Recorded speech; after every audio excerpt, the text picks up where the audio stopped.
Hey guys, this is Link Savage here with another SavageVR review. Today we're going to talk about DoomVFR. What I loved about it.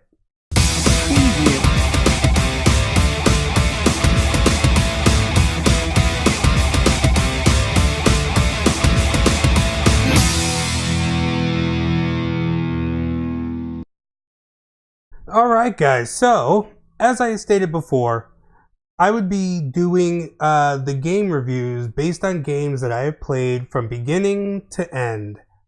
And DoomVFR was one of the first games that I live streamed and finished on live stream from beginning to end. So I feel like I can talk about it and actually have a somewhat educated opinion about it. What's not to love? You know, when it comes down to Doom, I'm an old fart, okay? By that, I'm 40 years old, okay?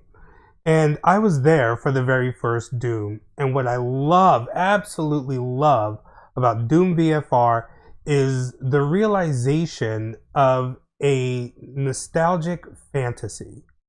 You see, when Doom first came out, it made all kinds of waves. The violence, the gore, the first-person perspective. Yes, we did have Wolfenstein, but Doom seemed to just do it better. It was faster, more frenetic. The enemies were just grander. It was a more theatrical experience, very dramatic. The weapons were out of this world, especially once you got the BFG. And if you don't know, BFG stands for Big Fucking Gun. Man, and the fantasy back then was, and you have no idea how scary this game was to, you know, me as a young guy. It was just so frightening. Today the graphics don't stand up, but back then these just, it felt so real. It looked so real. But it was always a fantasy of, man, this would be great if there was some kind of virtual reality that we could do this with. The technology just wasn't there yet.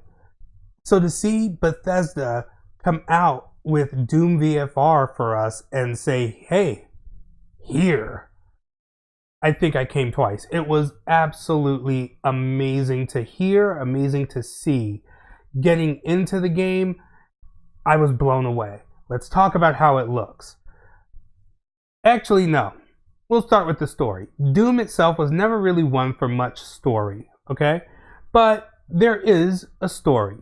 Now, the story of DoomVFR is actually a prequel to Doom 2016. You don't play the Doom guy. You do have access to all kinds of awesome weapons. You are going to face demons. You do have to go into the gates of hell. But given that it's a prequel to Doom 2016, you sort of already know how this game is going to end. I'm not going to spoil how it ends that way, but you already know how it's going to end, because if it didn't end that way, there'd be no Doom 2016.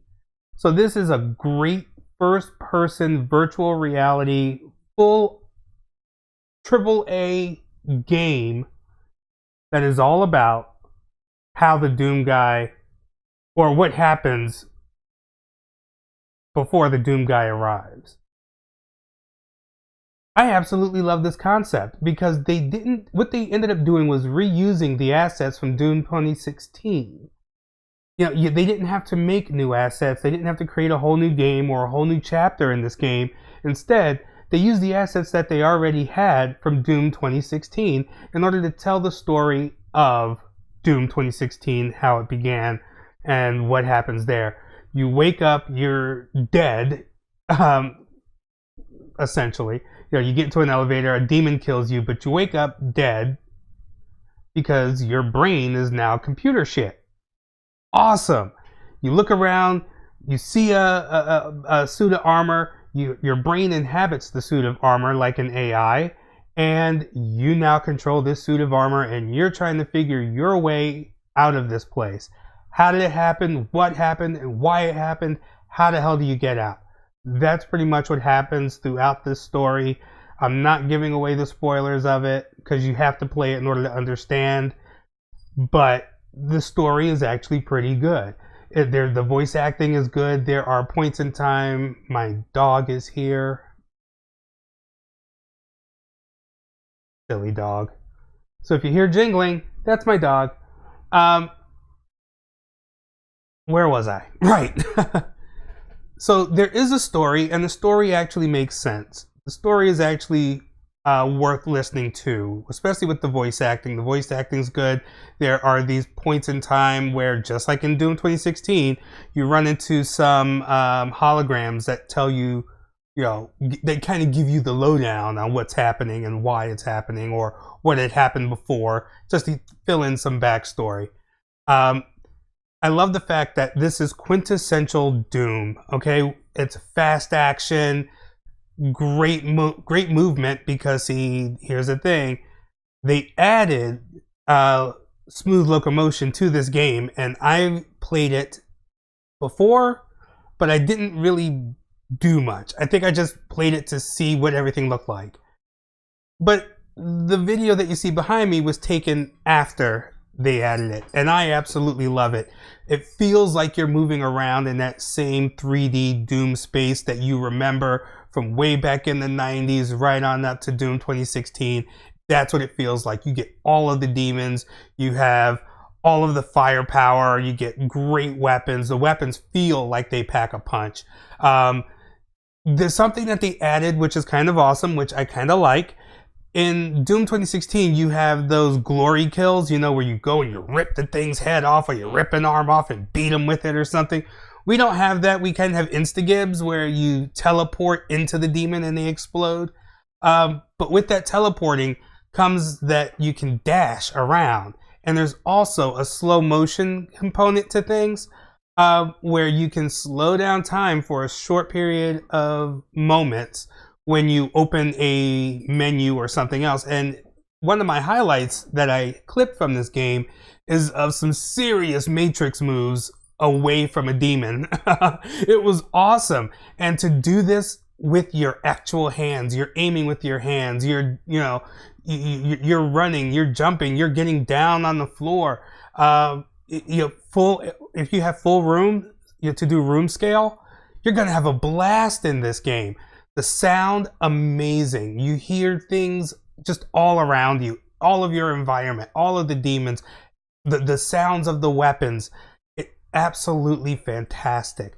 The graphics, top notch, especially in VR. If you like the graphics in the Pancake game where you're looking at it, in flat, the immersion of being in VR with this, absolutely mind-blowing.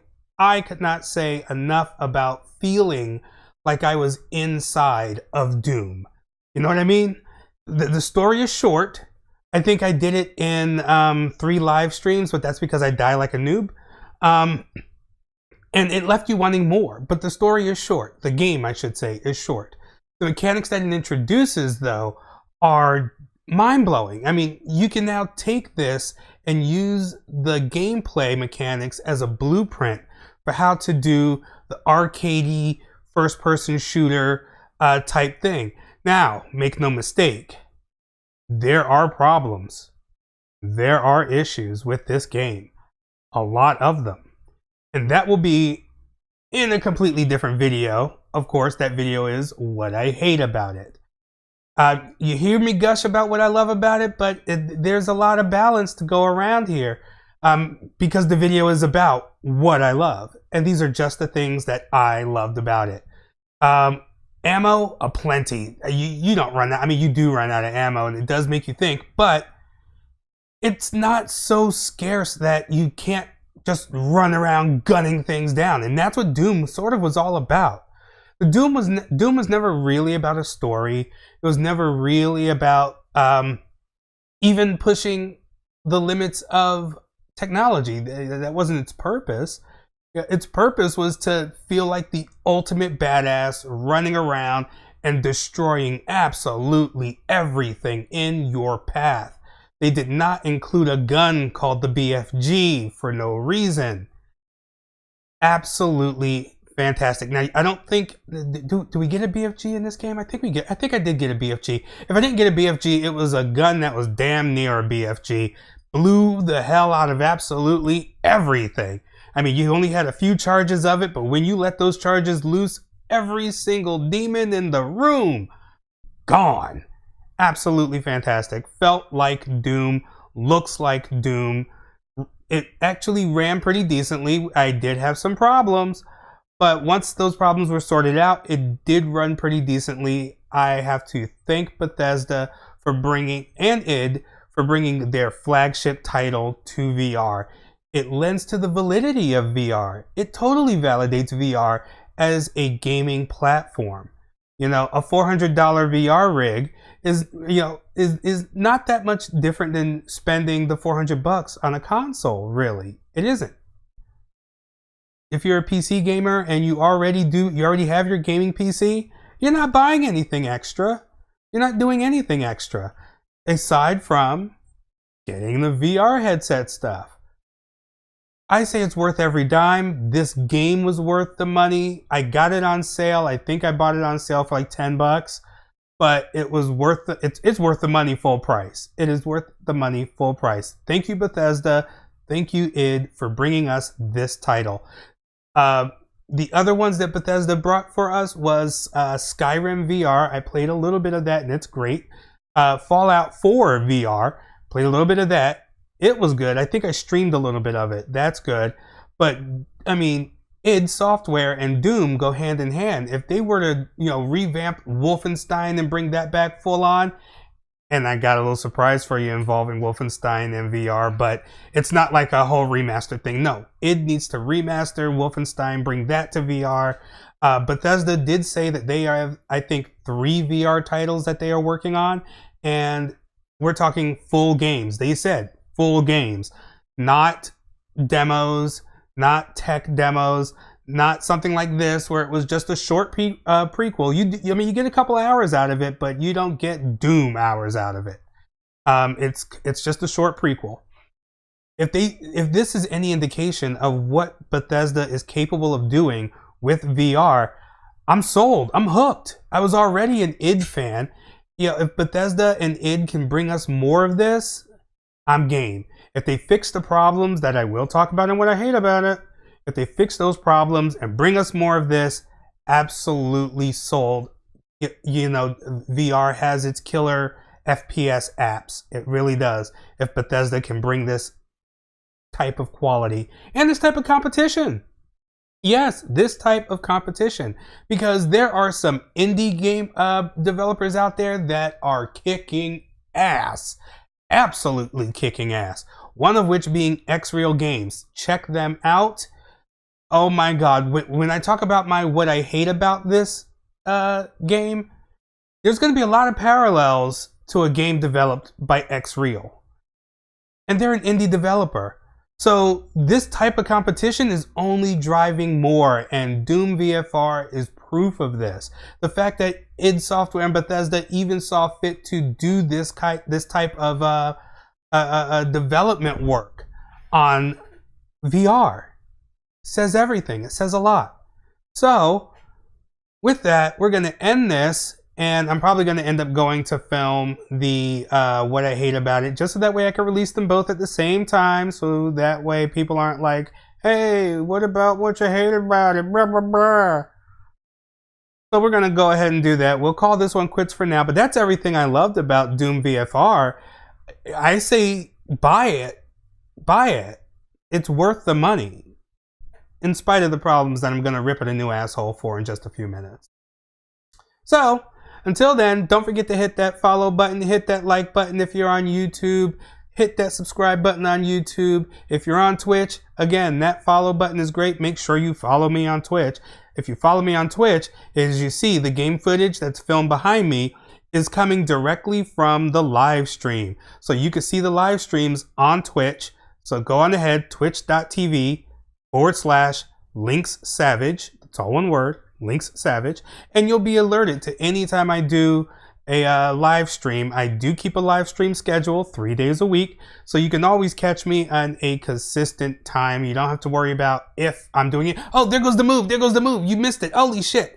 That move back there. I just did it. Rewind it a little bit and you'll see it. That was the Matrix move I was talking about. Anyhow, I'll catch you guys next time. And until then, you guys go ahead, be cool and groovy.